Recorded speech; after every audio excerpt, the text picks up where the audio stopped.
மாணவர்கள் அனைவருக்கும் காலை வணக்கம். இயல் 3 விரிவானம் ஒளி பிறந்தது. அப்துல் கலாமுடன் நேர்காணல். மாணவர்களே, நாம் சென்ற காணொளி வகுப்பில் இதே இயல் 3 கணியனின் நண்பன் என்ற உரைநடை பகுதிக்கான வினா விடை குறித்து பார்த்தோம்.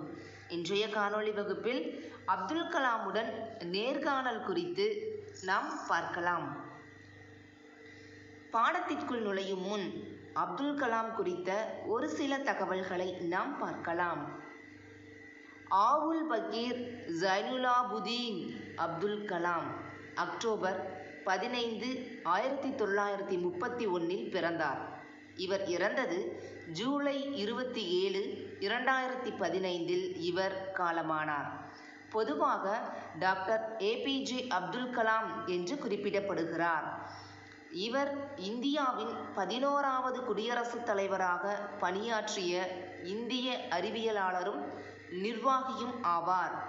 இவர் தமிழ்நாட்டில் உள்ள ராமேஸ்வரம் என்ற இடத்தில் பிறந்து வளர்ந்தார். திருச்சியில் உள்ள புனித ஜோசப் கல்லூரியில் இயற்பியலும், மெட்ராஸ் தொழில்நுட்ப கல்லூரியில் விண்வெளி பொறியியலும் படித்தார். இயற்பியல் என்றால் பிசிக்ஸ், மெட்ராஸ் தொழில்நுட்ப கல்லூரி MIT Madras institute of technology. அங்கே பொறியியல் அப்படின்னா இன்ஜினியரிங் படிச்சிருக்காரு. மாணவர்களே, நாம் ஒவ்வொரு காணொளி வகுப்பிலும் இதேபோல் அப்துல் கலாம் குறித்த ஒரு சில தகவல்களை நாம் பார்த்து கொண்டே செல்வோம். இப்பொழுது நுழையும் முன், பாடத்திற்குள் செல்வதற்கு முன், ஒவ்வொரு பாடத்திற்கு முன்னேயும் நுழையும் முன் என்ற தகவல்களை கொடுத்திருப்பார்கள். அதை நாம் பார்க்கலாம். குழந்தைகளிடமும் மாணவர்களிடமும் மிகுந்த அன்பு காட்டியவர் அப்துல் கலாம். மாணவர்கள் முன்னேற பல வழிகளை எடுத்துச் சொன்னவர். எதிர்காலம் பற்றி கனவு கண்டு அதை அடைய வேண்டும் என்பது அவர் கனவாக இருந்தது. மாணவர்களோடு பேசுவதை மிகவும் விரும்பிய அவரை சந்தித்தால் மகிழ்ச்சியாக இருக்கும் அல்லவா? வாருங்கள், அவரிடம் கேட்டிடலாம், அறிவியலை கற்றிடலாம். குழந்தைகளிடமும் மாணவர்களிடமும் ரொம்ப அன்பு கொண்டவராயிருந்தவர் அப்துல் கலாம். மாணவர்கள் முன்னேறணும் என்பதற்காக நிறைய வழிகளை எடுத்து சொன்னவர். எதிர்காலம் பற்றி நீங்கள் எல்லாருமே கனவு காணுங்கள், அந்த கனவை அடையணும் அப்படிங்கிறது தான் அவருடைய கனவாக இருந்துச்சு. மாணவர்களோடு பேசுவதை ரொம்ப விரும்பிய அவரை நாம் சந்தித்தோம் அப்படின்னா நம்மளுக்கு மகிழ்ச்சியாக இருக்கிறது மட்டும் இல்லாமல் அறிவியல் தொடர்பாக நிறைய தகவல்களையும் நாம் தெரிஞ்சுக்கலாம். வாருங்கள் மாணவர்களே, அப்துல் கலாம் குறித்த நேர்காணலை நாம் பார்க்கலாம். எங்கே நடக்குது அப்படின்னா, இந்த இடம் தொழில்நுட்ப கண்காட்சி, டெக்னாலஜி எக்ஸிபிஷன்னு சொல்லுவோம். அங்கே இந்த நேர்காணல் நடக்குது. நேர்காணல் அப்படின்னா நேரடியாக இல்லாமல் காணொளி மூலமாக இந்த நேர்காணல் நடக்குது. பாருங்கள், மாணவர்கள் தொழில்நுட்ப கண்காட்சி அரங்குகளை ஒவ்வொன்றாக பார்வையிட்டு கொண்டே வருகின்றனர். அங்கிருக்கும் கலாம் அரங்கு என்னும் பெயர் பலகை அவர்களின் கவனத்தை ஈர்க்கிறது. அரங்கினுள் ஆர்வமுடன் நுழைகின்றனர். அங்கு அப்துல் கலாமின் புகைப்படங்கள் காட்சிப்படுத்தப்பட்டிருக்கின்றன.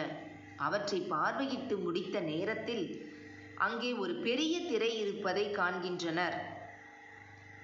மாணவர்கள் தொழில்நுட்ப கண்காட்சி அரங்குக்குள்ளே போகிறாங்க. அங்கே ஒவ்வொன்றா பார்த்துக்கிட்டே போகிறாங்க.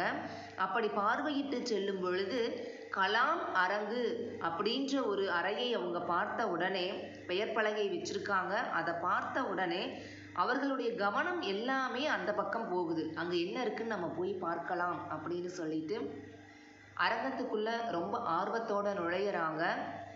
அங்கே அப்துல் கலாமுடைய ஃபோட்டோஸ், புகைப்படங்கள் நாம் பார்க்குற மாதிரி சுவர்களில் எல்லாம் ஒட்டியிருக்காங்க. அதையெல்லாம் பார்த்து முடித்ததுக்கு அப்புறமா அங்கே ஒரு பெரிய திரை இருக்கிறதையும் அவங்க பார்க்குறாங்க. அப்போ என்ன ஆச்சுன்னு நாம் பார்க்கலாம். அரங்க பொறுப்பாளர், அங்கே இன்சார்ஜ்னு ஒருத்தர் இருப்பார் இல்லைங்களா, அந்த அரங்க பொறுப்பாளர், மாணவர்களே இங்கே வாருங்கள் கூப்பிடுறாரு. அந்த திரைக்கு முன்னாடி எல்லா மாணவர்களும் அங்கே போய் ஒன்றா கூடுறாங்க. அரங்க பொறுப்பாளர் சொல்கிறார், அப்துல் கலாம் அவர்களை நீங்கள் காண வேண்டுமா? மாணவர்கள், கலாம் ஐயாவை காண்பதா? எப்படி? பொறுப்பாளர் கேட்குறாரு, குழந்தைகளா நீங்கள் எல்லாரும் அப்துல் கலாமை பார்க்கணுமா அப்படின்னு கேட்ட உடனே மாணவர்கள் சொல்கிறாங்க, கலாம் ஐயாவை பார்ப்பதா, எப்படி அப்படின்னு சொல்லி கேட்குறாங்க. அதற்கு பொறுப்பாளர் பதில் சொல்கிறாரு, பொறுங்கள், கலாம் அவர்கள் இதோ வருகிறார், கலாம் திரையில் தோன்ற போகிறார் அப்படிங்கிறது தான் அந்த அரங்க பொறுப்பாளர் இதோ கலாம் ஐயா திரையில் வராரு அப்படின்னு சொல்கிறாரு. அடுத்தது மாணவர்கள், கலாம் ஐயா எங்கள் வினாக்களுக்கு விடை தருவாரா? அரங்க பொறுப்பாளர், நிச்சயம் பதில் தருவார்.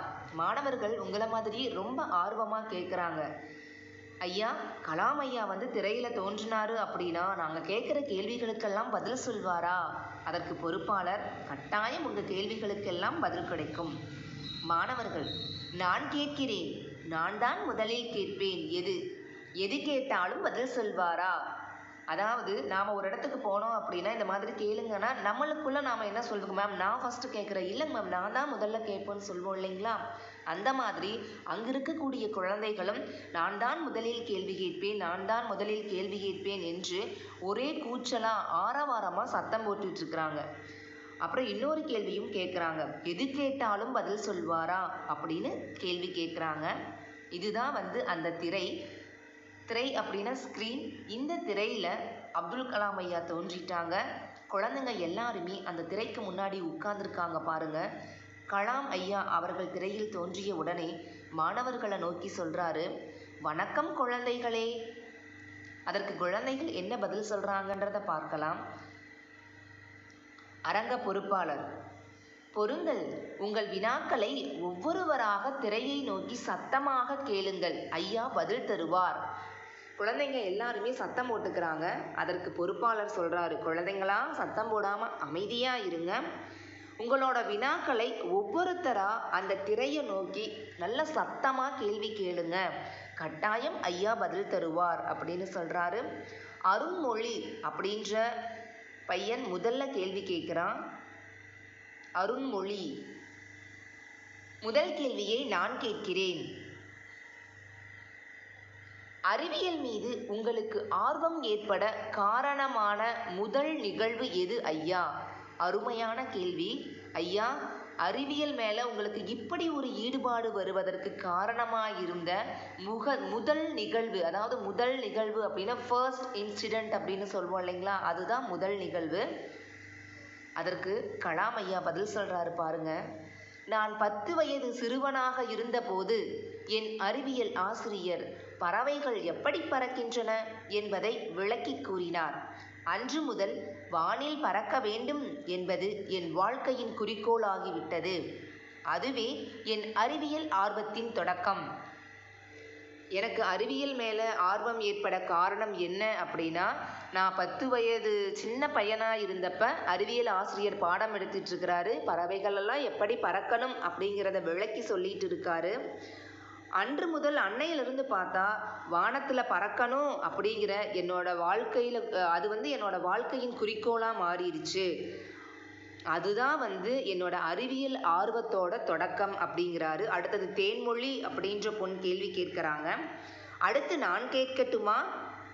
உங்களுக்கு மிகவும் பிடித்த புத்தகம் எது ஐயா? அருமையான கேள்வி ஐயா. உங்களுக்கு ரொம்ப பிடிச்ச புத்தகம்னா எதை சொல்லுவீங்க? கலாம் சொல்கிறாரு, தமிழ் திருக்குறள் எனக்கு மிகவும் பிடித்த நூலாகும். திருக்குறள் அவருக்கு ரொம்ப பிடிச்சமான ஒரு நூலாகும். அறிவற்றம் காக்கும் கருவி செருவாக்கும் உள்ளழிக்கல் ஆகா அரண் என்னும் குறள் என் வாழ்க்கைக்கு வலு சேர்த்தது. அதுபோல் லிலியன் வாட்சன் எழுதிய விளக்குகள் பல தந்த ஒளி, அதாவது லைட்ஸ் ஃப்ரம் மெனி லேம்ப்ஸ் என்னும் நூலை எனக்கு மிகவும் பிடிக்கும். அதை படித்தபோது அறிவு, தன்னம்பிக்கை, மகிழ்ச்சி ஆகிய 3ஐயும் பெற்றேன். உங்களுக்கு பிடிச்ச நூல் எதுன்னு தமிழில் திருக்குறளை சொல்கிறாரு. அதில் அறிவு அற்றம் காக்கும் கருவி செருவார்க்கும் உள்ளழிக்கல் ஆகா அரண். இந்த குறளுக்கு என்ன விளக்கம் அப்படின்னு கேட்டால், அறிவு என்பது அழிவு வராமல் காக்கும் கருவியாகும். அது மட்டும் இல்லாமல் பகைவராலும் அழிக்க முடியாத ஒரு பெரிய கோட்டை என்றால் அது அறிவு. அடுத்தது லிலியன் வாட்சன் எழுதிய விளக்குகள் பல தந்த ஒளி. இந்த புத்தகத்தை அவர் படித்த பொழுது அவருக்குள் அறிவு, தன்னம்பிக்கை, மகிழ்ச்சி இந்த மூன்றையும் நான் ஒன்றாக பெற்றேன் அப்படிங்கிறதையும் கலாம் ஐயா சொல்றாரு. மாணவ செல்வங்களே, இதன் தொடர்ச்சியை நாம் அடுத்த காணொளி வகுப்பில் பார்க்கலாம். இன்றைய காணொளி வகுப்பிற்கான பயிற்சி வினாக்கள். கேள்வி எண் 1. எந்த பெயர் பலகை மாணவர்களின் கவனத்தை ஈர்த்தது?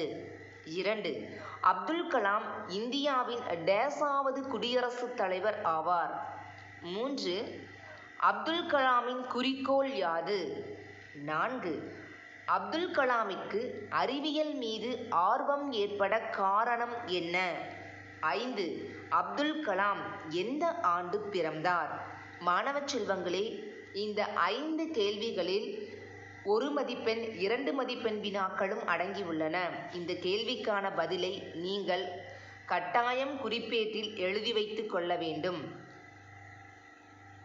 நன்றி மாணவர்களே. மீண்டும் அடுத்த காணொளி வகுப்பில் சந்திக்கலாம்.